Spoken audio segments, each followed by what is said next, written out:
Hi, welcome to Jay's Fin Tips, and today we're going to be talking about 15-year versus 30-year mortgages. But before we get started in today's topic, I want to do a quick little disclaimer.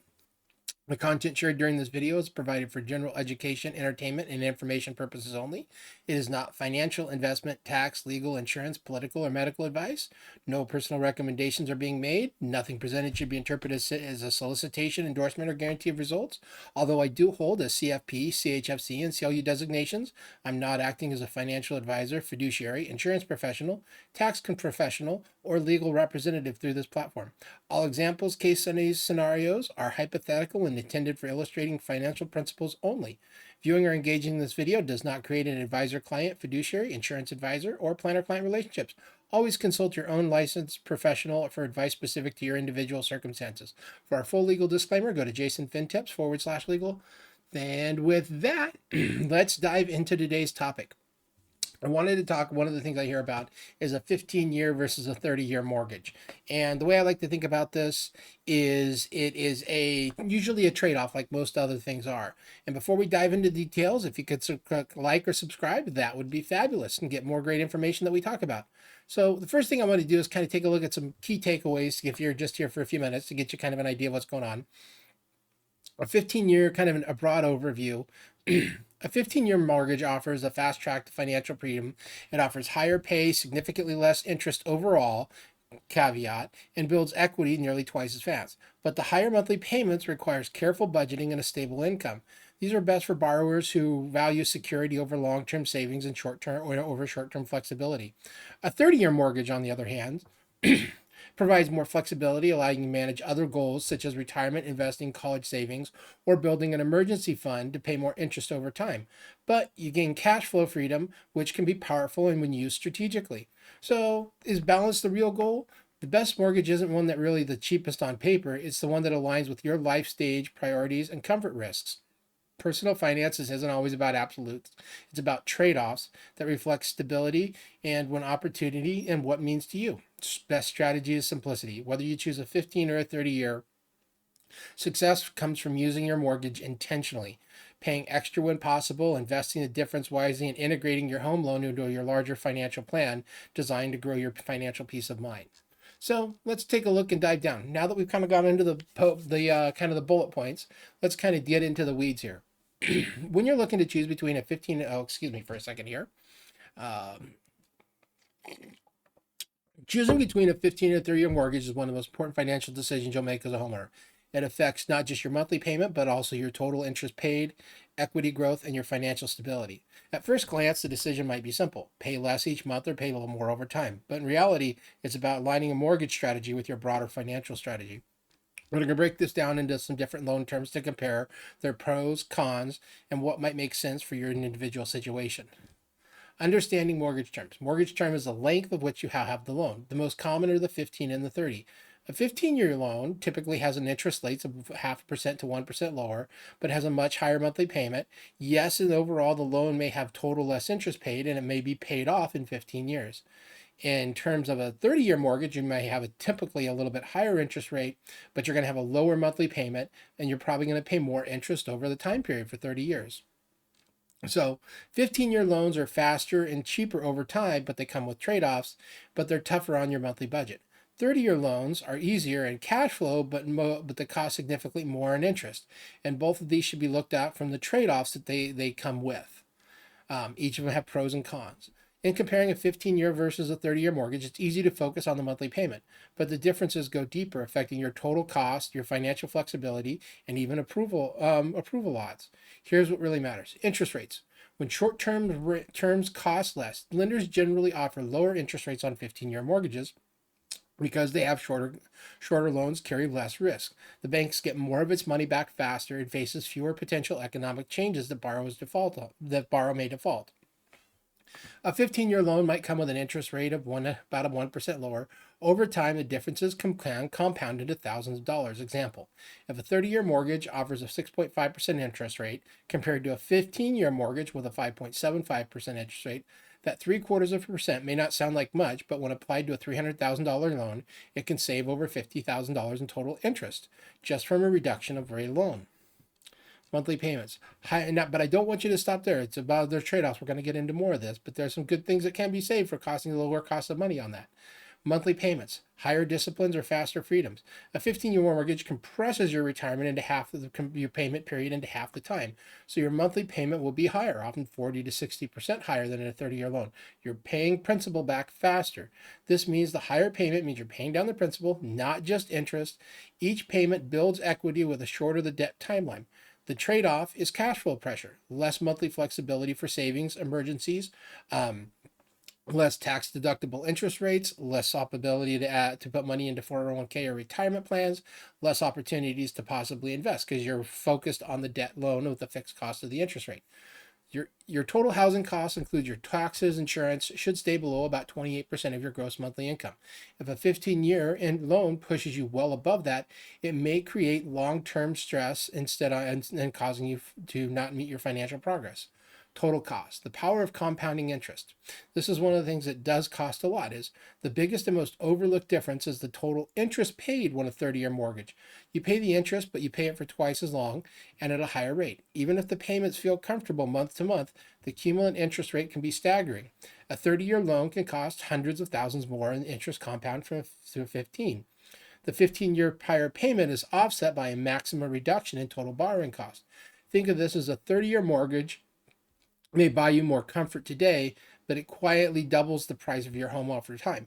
And this is one of the things where I think people really need to focus on. We need to look back and go on real income and real cost, because we're looking at the cost of the house, but are we in nominal figures, and what is the discount rate on the future and the opportunity cost of the other opportunities that you might be looking at. The 30-year has some hidden advantages. For many households, the 30-year wins because it keeps your options open and it allows you to leverage stuff essentially leverage the purchase of a home at the interest rate over a 30-year period. The lower payments can free up cash flow that can be redirected towards retirement, savings, emergency funds. If you use the difference strategically by investing in building a 3 to 6 month safety net, you can grow your net worth while paying your mortgage down more slowly.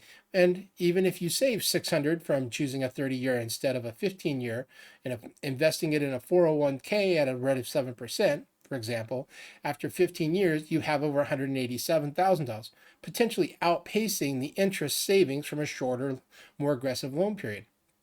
The key is discipline. This strategy only works if the savings are actually invested and not spent. That's one of the key things I have to say. Is there's a question of, is it something that you need to have forced savings to sit there and pay down the house for? This is something I want to force myself to do. Or is it something that you are for, that someone looks to invest and have a diversified portfolio, and they're going to continually put that money to the portfolio rather than just spending it? So there's a couple of questions in there. And then what is your individual hurdle rate on your individual interest rates? And what I mean by that is, if your mortgage loan is higher than what you can expect to be earned in the stock markets on an after-tax real inflation adjusted rate of return, then maybe it might make more sense to pay the mortgage down sooner or go with a shorter mortgage. A lot of that depends on what the expectation and the cost of money is. Qualifying stricter standards for shorter loans. Lenders scrutinize 15-year borrowers more closely because payments need to be higher and want proof that you can sustain them. Expect to need a higher income or lower debt to income ratio. A 30-year mortgage, by contrast, is easier to qualify for because the monthly obligations are lower. Some borrowers use 30-year loan to get into a home, then refinance or prepay their loan later as their income grows. If you're near qualification limits, don't stretch a 15-year. Focus on financial stability. A smaller payment today gives you the flexibility to grow your savings and accelerate the repayments later when you're ready. And interest does add up over time. See the long-term impact compared with a $300,000 mortgage. In a 15-year mortgage, interest rate is 6%. We had a total payment of a monthly payment is $2,531. Total paid over the loan is $455,610 for the total interest of $155,000. Call it $160,000, $155,000. On a 30-year fix, the interest rate is 6.5%, but you're also paying loan and interest rates for an additional 15 years. Your total paid over the loan is $682,000, but the total interest is almost $383,000. So you're going to have higher interest paid over time, but you're also going to have a much lower payment and maybe do some other opportunities with that. The 15-year mortgage saves roughly $277,000 in interest, $227,000 in interest.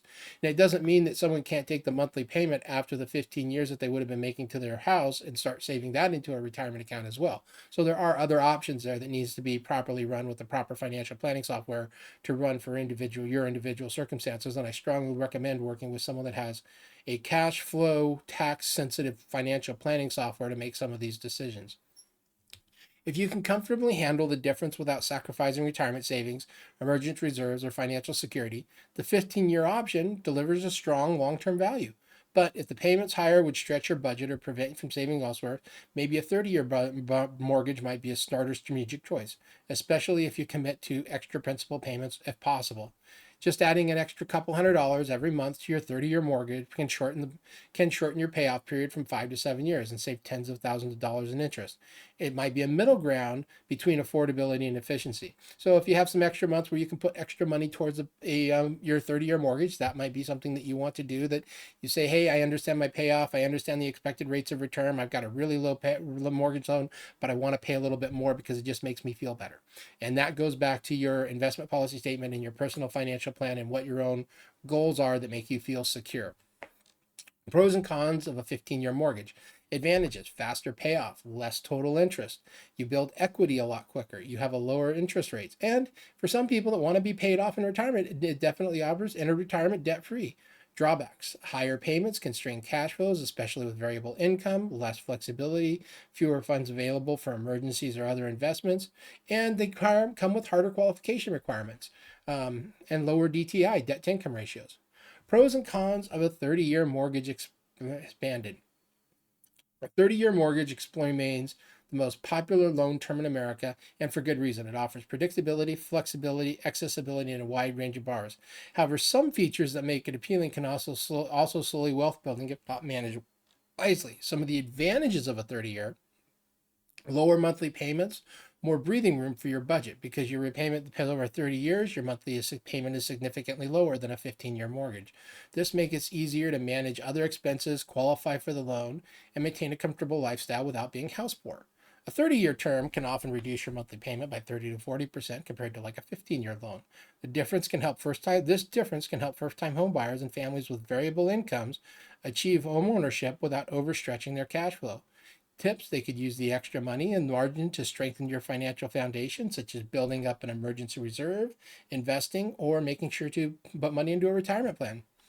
The greater flexibility is aligned with broader goals. Lower payments give you the ability to allocate resources towards other priorities, contributing more to a 401k and IRA, paying down high interest debt like credit cards or student loans, build a college fund for emergency savings, or an investment portfolio. In other words, a 30-year mortgage doesn't mean you're paying more overall. It can actually be a strategic financial tool if it's used to grow your asset elsewhere. If you invested $600 a month, the typical difference between 30-year and 15-year payment at 7% annualized return, you could build over $225,000 in 15 years. Optional prepayment. Flexibility without obligations. One of the biggest advantages of a 30-year is the choice. You could make extra payments towards principal whenever you're able. I recommend that you make sure and talk with your lender to find out if you can have the extra payments you make apply to principal. Don't just have it be a prepayment of a mortgage payment. Have them see if they can apply that to the mortgage principal that you are paying to, because you want the debt to go down, not to just go to the interest that's due on a payment in the future. You can also take and apply tax refunds or bonuses to the loan balance. Doing so could help shorten the period and save interest rates, essentially letting you act like you have a 20-year loan or a 15-year loan without committing to it up front. There's usually no prepayment penalty on a standard fixed rate loans. Make sure to check with your lender, and make sure the extra payments, if you do make them, go directly towards principal, not just future interest. Access to a more affordable home apartment. A 30-year mortgage allows you to qualify for a larger home amounts because of the lower monthly payment. This can make the difference between renting and owning for a lot of people. And it could make the difference between a starter home and a long-term family residence. However, the benefits comes with warning. Affordability should be biased on a long-term comfort, not the maximum bank approvals. Keep your total housing costs, mortgage, taxes, insurance, HOA fees under 28% gross monthly income. And also plan on property taxes, to make sure to plan that property taxes do increase, and kind of schedule that in. Look at the history of the area that you're looking at for their property taxes and understand that they're going to probably increase over the years. Also, so your mortgage might be fixed, your taxes might go up, and your insurance might go up, and your HOA fees might go up, but your mortgage payment might stay the same. So you got to look at the overall picture of where it's going to be. Drawbacks of a 30-year mortgage. Because the loan term is twice as long, lenders take on more risk and compensate it with slightly higher rates. Even a small difference of 6 to 6.5 compounds significantly over 30 years. This rate is only 5% higher and can add tens of thousands of dollars in extra interest over a lifetime. Definitely, whenever you're doing a loan calculation for a car, anything that's a loan, a car payment, a house payment, make sure you understand the interest rates and how much the interest rates is going to cost you over the amortization table with a tool, a cell phone that does a calculator. Make sure to understand the loan rate and how much you're paying on those interests, because that's what really adds up. The more total interest, the hidden cost of convenience, you'll often pay nearly double with total interest rates compared to a 15-year loan. While the monthly payment feels smaller, the long-term cost actually can be enormous. But on the other point, you are fixing your monthly payment, but you still have to service that interest rate. And the question is, how much is the interest rate that you were paying to serve the debt? We've had a lot of people that are locked into housing lock at almost like 2.5, 2 to 3% mortgage rates, and we have other people that are at 6% mortgage rates. A lot of people that are in the 2 and 3% mortgage rates may never want to move, because for them to leave their current residence would cost them a lot more money and the cost of interest to borrow the money for a new purchase of a house. So by keeping interest rates extremely low for a while, there's a lot of people out there who will, at if I was 2% mortgage, they're probably never going to want to move, as they're going to hold on to that note as long as possible. But if inflation's running at 4 and 6% every year, their real cost of their rent is going down, or their mortgage payment is going down. So they're going to see an aggressive form of inflation really make their real housing costs go down of a portion of their income, as long as inflation is outpacing their 2%. Slower economic growth, building more wealth gradually. During the early years of a 30-year loan, the majority of your payment does go towards interest, not principal. This means it takes much longer to build equity in a portion of your home you actually own. If you plan to sell or refinance within the first decade, you might find that your payment history went to interest rather than ownership. So you might want to use biweekly payments or annual lump sum prepayments to accelerate equity growth and reduce total interest. As always, make sure to try to have them apply any prepayments to principal, if that is your goal. Temptation to overspend for affordability trap. Because the lower payments makes homes look more affordable, some buyers stretch for a more expensive property rather than the truly one that they can sustain long term. Remember to upkeep, property taxes, additional things that need to be done, things break around the house, you're now responsible for that. This risk of job loss, economic turns down, and unexpected life changes, you might want to leave yourself a little bit of wiggle room in there. Don't choose a house based on what you can afford. Choose one that leaves room for future savings, maintenance, and peace of mind. Key decision factors: choosing between a 15 and a 30-year mortgage isn't so much about getting it better in general. It's about finding which one fits your financial goals, risk tolerances, and life stages. So someone might very well fit into a 30-year mortgage when they're in their younger and they have some kids and they're trying to grow and they're getting in place. They go, I'm going to do a 30-year mortgage. And then the kids are from college, they're getting ready to move into a different house. They're in the higher income years and they're getting ready to retire, the 55, and they're like, hey, we want to do a 15-year mortgage and try to be paid off by the time we're 70. 65, 70, they might look at like a 15-year mortgage and then go aggressively at that. So it kind of depends on where you are in a lifestyle, just for an idea. Stability doesn't just mean job security, it means confidence you can maintain the payments even through an economic downturn. Do you have a healthy emergency fund? If you don't have at least 3 to 6 month living expenses saved up, might be better to look at something like a 30-year. Put the direct cash towards savings to an emergency fund first. Example, a $2,000 emergency fund contribution can prevent taking on a high interest debt if you have unexpected rises. Something like a tight 15. If you're already on a tight budget, you don't want to have to be using credit card debt to fund things that you don't have to pay expensive interest rate on that to keep more flexibility in your budget. And then what are your other financial goals? Retirement savings, 401ks, Roth IRAs, traditional IRAs. Or you have kids that you're trying to save for college, education funds, you want to start saving 529s. Do you have any business startup capital or side projects? Are you going to be paying off high interest credit cards? If achieving those requires cash flow, the 30-year mortgage may give you some more flexibility in the options. If you've already thought ahead and you have savings and are debt-free elsewhere, maybe the 15-year to help you accelerate the equity growth might be a good option. How close are you to retirement? Those within 5 to 10 years of retirement may want to enter the stage of debt-free. A 15-year mortgage or accelerated repayments of a 30-year can ensure the home is fully paid off before retirement, before you have to replace your wages with income. The peace of mind owning your home outright in retirement may outweigh the short-term benefits of the lower monthly payment. So this once again goes back to what is the goals of your financial plan and what are your individual goals for.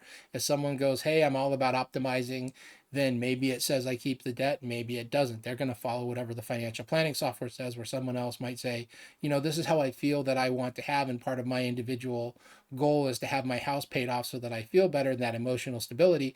Then that individual might be better off focusing on paying the home down. What is it? So it depends on your individual goals. What's interest rate spread between the two? The difference between choosing a 15-year mortgage and a 30-year might also look at the spread. If a 15-year mortgage is only 0.25% cheaper in total savings, maybe marginal, but the spread is 0.575 or more, maybe the long-term gap goes. So you need to run a total cost comparison, not just on the monthly payment differences.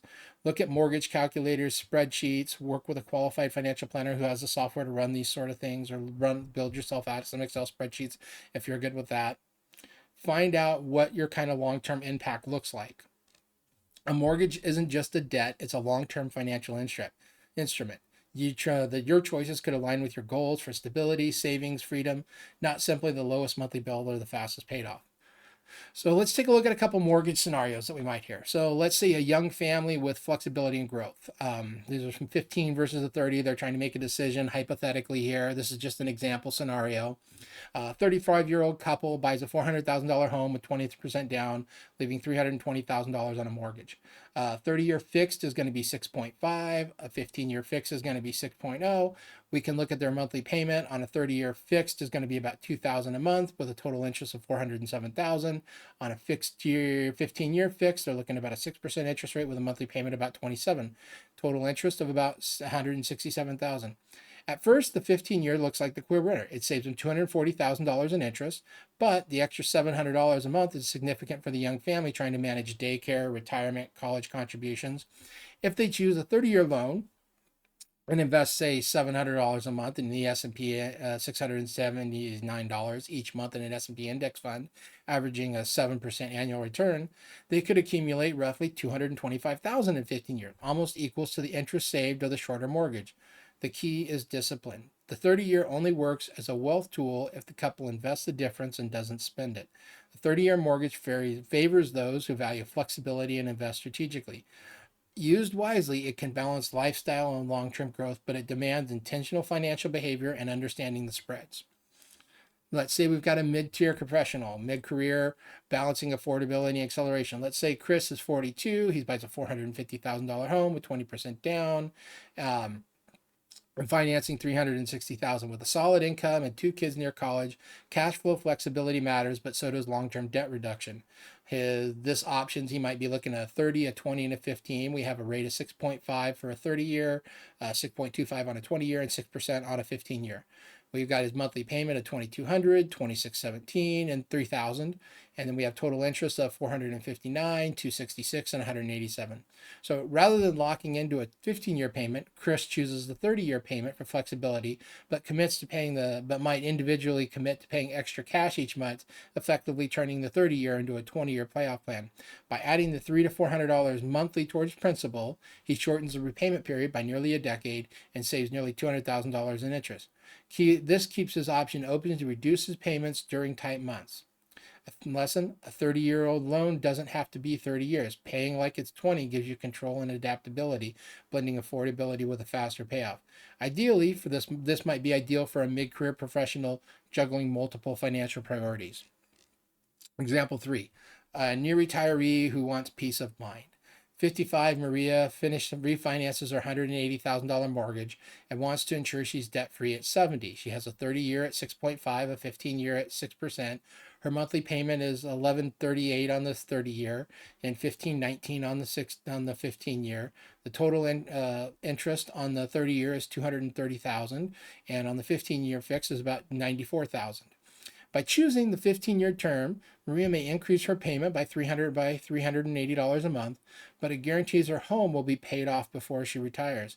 This forced savings is savings in total interest of $136,000, and the psychological relief of knowing she's going into retirement without home outright making her payment worthwhile. For those nearing retirement, peace of mind might outweigh liquidity.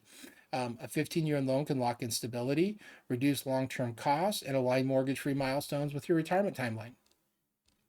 Matching the term to your life stage. Young 30-year-old family, 30-year plus invest the difference. Why it works: maximizes flexibility, investment growth, and growth potential, but it does requires discipline to avoid lifestyle spending. Mid-career, 30-year payoff, something like a 20-year, balances affordability with accelerated equity. Need consistent commitment to make the extra payments. Retire in your 50 to 60. Someone might look at a 15-year mortgage, ensures debt-free in retirement and lower total interest. Higher monthly payment reduces short-term liquidity. Final thoughts: your mortgage isn't just about interest rates, it's about gaining your mortgage is about interest rate. It's about aligning your loan term with your financial goals. If you're building a family or a career, flexibility and liquidity might matter most. If you're midway through your financial journey, blending flexibility with acceleration might be where you need. And if you're approaching retirement, focusing stability and paying down all your debts might bring you some peace of mind. So the right mortgage isn't the one that has the lowest payments, it's the one that fits your next life milestone and your financial goals. So make sure to use mortgage calculators to compare the monthly payments, test different payments and different extra payment options. Make sure you got an emergency fund, and make sure to run some break-even analysis. Also, take a look at the tax considerations. What mortgage introductions really means. How the mortgage introduction works. Homeowners itemize deductions on their tax returns can deduct the interest payments pay on up to.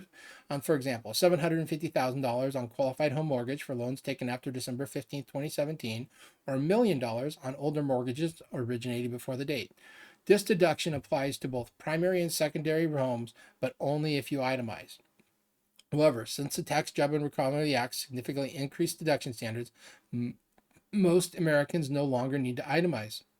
For 2025, the standard deduction is $14,600 for singles and $29,200 for married couples filing jointly. That means unless your combined itemized mortgage deduction, state, local taxes, charitable giving exceed those amounts, you'll just simply take the standard deduction and your mortgage interest won't reduce your taxable income at all. If you paid $9,000 in mortgage interest and $5,000 in state and local taxes, that's a total of $14,000.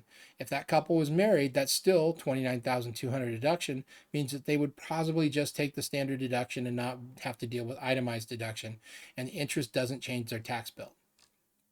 A 15-year versus the 30-year mortgages, the difference: a 30-year mortgage generates more interest payments early on, which means larger potential deduction in early years. In contrast, a 15-year mortgage builds equity faster, but interest payments drop more quickly, and therefore the deductions decline quicker. So if you're looking at year one on a 30-year loan at 6.5, your annual interest is about $19,000. The impact on taxes, if you were in the 22%, would be about $4,180. On a 15-year at 6%, annual interest is $14,000. Tax impact, if you itemize, about $3,000. On year 5, on a 30-year, you're looking $17,000. There's about a $3,740% tax deduction, or $3,470 tax deduction. On a 15-year mortgage, that $9,000 annual interest is about a $1,900 tax reduction if you itemize. So yes, the 30-year mortgage offers larger deduction up front, but it's because you're paying more interest overall. You save on taxes, but you spend more on interest. That's maybe not a great trade-off. A tax deduction is not a dollar-for-dollar savings. If you spend $1 deduction in interest and deduct it, you might save 22 cents on taxes on the dollar if you spend 78 cents. When a deduction can be used strategically useful, the deduction can still provide meaningful value. High itemized deductions such as charitable giving or state taxes and caps up to the SALT cap. You live in a high tax state, we're making it easier to exceed the standard deduction. You're in a higher tax bracket, 32% above, where the percentage savings per dollar of interest is larger. You're temporarily paying more interest, such as during the first few years of a 30-year mortgage. In these cases, if you can make sense to time charitable contributions or combined deductions, bunching one tax year to maximize itemizing benefits. From a long-term planning perspective, while some homeowners stretch for the 30-year loan hoping for a tax break, the strategy almost backfires. You pay far more in interest than you ever are going to save in taxes. As your mortgage balance declines, your interest rates and thus deduction falls as well. The standard deduction may continue to rise, making it even less common. The view of mortgages as a financial decision, not as a tax strategy. Maximizing retirement distributions, 401k, IRA, and HSAs, which deliver larger tax benefits, so dollar for dollar. Choosing the mortgage terms that best support your net worth, not just your tax refund. So when to talk to a professional, tax situation can vary widely by income levels, home values, filing status, states, family situations, dependents. A tax professional is a qualified tax professional like a CPA or an EA, and also work with someone like a certified financial planner who has tax sensitive software that does do tax planning software. Might be a fabulous help for making you decide to navigate some of this. Determine whether you're actually benefiting from itemizing, run projections on after tax cost and mortgage options, integrate mortgage interest rate into strategy in your overall retirement investment planning. Sometimes paying off a mortgage faster or investing in savings can reduce higher after-tax returns. That maintains the loan for deduction. Key takeaway. The mortgage interest deduction is a benefit, not a strategy. It can all slightly reduce your tax bill in certain years, but shouldn't drive your mortgage decision. Always term a term that maximizes your overall financial stability, equity growth, and long-term net worth. And treat any tax saving as a bonus, not just as a high hurdle for debt. Investment hurdles. So this is another option that when I say, do I pay off the mortgage or do I 15-year versus the 30, do I put the extra money? This is what I'd like to know is you're deciding between the two is what's called a hurdle rate. The hurdle rate of return, the hurdle rate is the return you need on your investment to justify not paying the mortgage off early. If you expected an after-tax investment return is greater than your after-tax mortgage interest rate, you're better off investing. If it's lower, paying down your mortgage faster more likely makes sense. So calculating your after-tax cost of your mortgage. To make a fair comparison, you need to calculate the effective mortgage rates after tax. If you can deduct your mortgage interest, your effective rate is reduced by your marginal tax rate. Your marginal tax rate, let's just say the mortgage rate is at 6.5 at a 22% tax practice. The after-tax cost of debt is 5.07%. If a mortgage rate is 6.5% and you're at a 32% tax bracket, the after-tax cost of debt is about 4.2%. If you're in a mortgage rate of 6% and a 22% tax bracket, it's about 4.68. Mortgage rate of 6%, you're in a 0% tax bracket. The after-tax cost of debt is 6%. If you don't itemize, you don't get a deduction. After-tax mortgage cost is simply your stated interest rate. Homeowners with a 6.5% mortgage and the 22% tax bracket who itemize deduction has an effective cost of about 5.07%. This means any investment earning more than 5.07% after tax would be outperformed paying off the mortgage. And this is where you got to figure out what is my expected returns. So comparing invested returns. So an asset type of an S&P 500 at an average rate of 7 to 10%, after tax return 5 to 8%. Moderate to risk, a U.S. bonds are anywhere from 4 to 5%, after tax 3 to 4, low to moderate risk levels. High yield savings, CDs, after average annual rate is 4 to 5%, with after tax 3 to 4%. That's very low. A mortgage payoff is equal to your stated interest rate, after tax return 5 to 6%, and that's a risk-free rate of return. So, in essence, paying off a 6.5% mortgage, giving you guaranteed 6.58% of interest of risk-free inflation protection. But I want you to take a look at that and make sure to figure out one number we're not looking at here is the after-tax inflation adjusted risk rate of return. So you need to adjust for inflation in that return. So you could do 7%, but it is inflation running at 10%. But I guess that doesn't matter for this number, but that's the risk rate returns. Investments may earn more, but it comes with market risk and variability. Therefore, your hurdle rate is roughly 6.5% after your after-tax equivalent. Tax strategy affects comparison. A tax-deferred investing. If you're investing in a 401k, IRA, or HSE, your money grows tax-deferred, meaning your return is higher because you're not paying taxes on it annually. A 7% nominal return in a tax return account might effectively behave like an 8% or 9% taxable return. This can tip the scale towards investing or accelerating your mortgage. Roth accounts for future tax planning. If you use a Roth 401k, if you have that at work, returns are tax-free at withdrawal, making them ideal for younger borrowers with younger time horizons, or if you expect to be in a much lower tax bracket in retirement. In this case, in a higher tax bracket in retirement. In this case, even with mortgage rates equals your expected market return, the tax-free growth advantage can justify investing early instead of investing in the repayment. There's also the mortgage interest rate deductions you need to take into account. So before we go to there, looking at the Social Security side effects and how that affects your modified adjusted gross income. Mortgage interest rate deductions. If you itemize and deduct interest, your effective mortgage rate calls, reducing your hurdle rate. If you take the standard deduction, there's no offsetting, so the payment off the loan early may reduce better guaranteed results. Inflation or real rates of return. Inflation also erodes the real cost of your mortgage. If inflation is running at 6.3% and you have a 6.5% fixed mortgage, effectively only costs 3.5% in real terms. Since you're repaying in cheaper dollars over time, that's another argument for investing if you believe inflation will stay moderate and your investment will outpace inflation. The behavior side, comfort versus optimization. Not every decision is about math, it's also about peace of mind. Some homeowners may prefer an emotional return of being debt free. This includes things like certainty of a lower monthly expense, stability of owning a home outright, reduced stress during retirement, to not have to worry about market downturns, to say I own my house and I have a fixed income.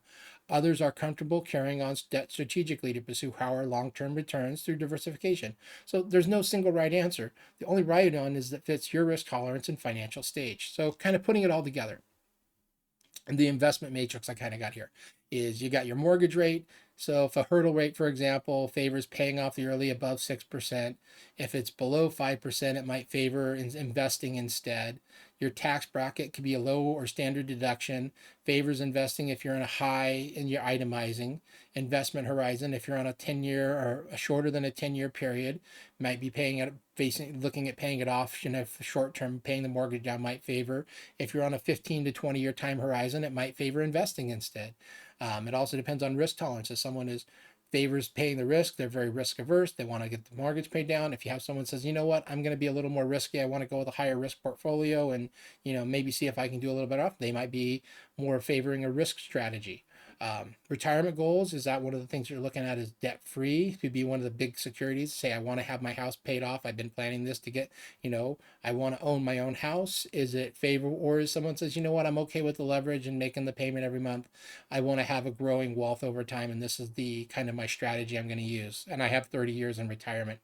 It also depends on the market conditions. High volatility and low returns, or stable or growing markets. Also depends on the liquidity needs. Do you want fewer fixed obligations? Do you want to preserve cash for lower flexibility? Some examples here. A 40-year-old with a 6.5% mortgage at a 22% interest rate and a 401k returning 8% pre-tax is likely better off than paying down the loan mathematically. A 60-year-old nearing retirement with the same mortgage might prefer debt reduction for psychological and cash flow purposes. So someone might also look at a tax optimization hybrid strategy. For many homeowners, this might actually be one of the best answers. It's both. Keep a 30-year mortgage for flexibility, max out tax advantage retirement accounts first, and use surplus to extra principals once high yield, tax deferred, or Roth contributions are fully funded. This approach might blend liquidity, tax efficiency, debt reduction, and create a smoother path towards financial independence. So some key takeaways from that is mortgage versus investing decision is not just about return, it's about risk, taxes, and timing. Paying off the mortgage requires greater risk-free equal to your interest rates. Investing offers potential higher but uncertain returns influenced by taxes and market volatility.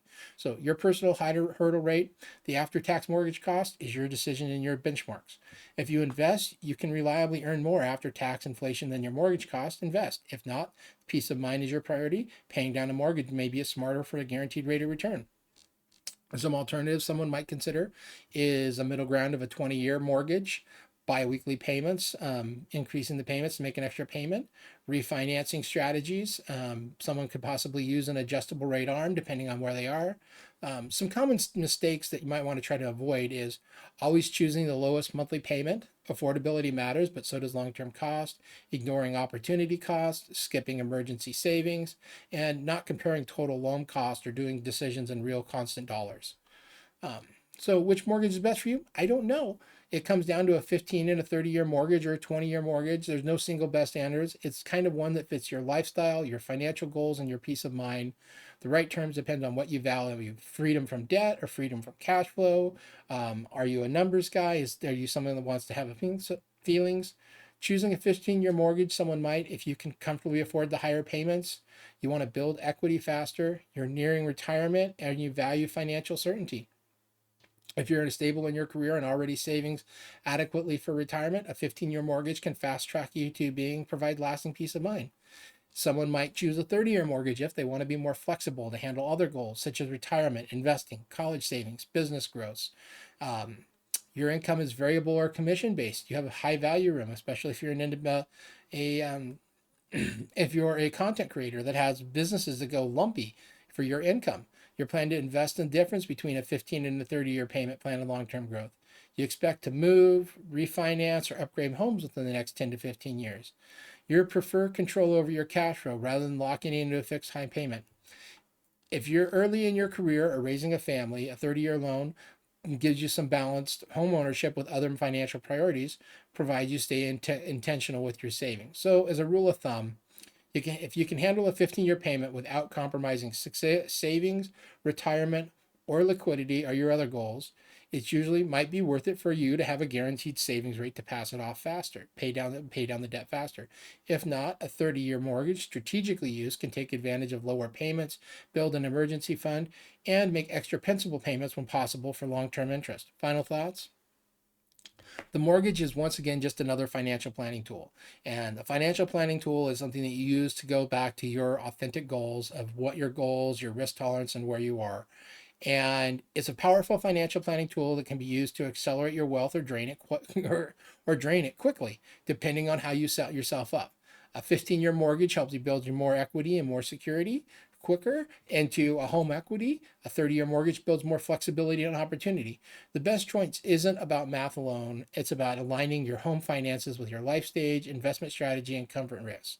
Smart homeowners don't just pick a loan.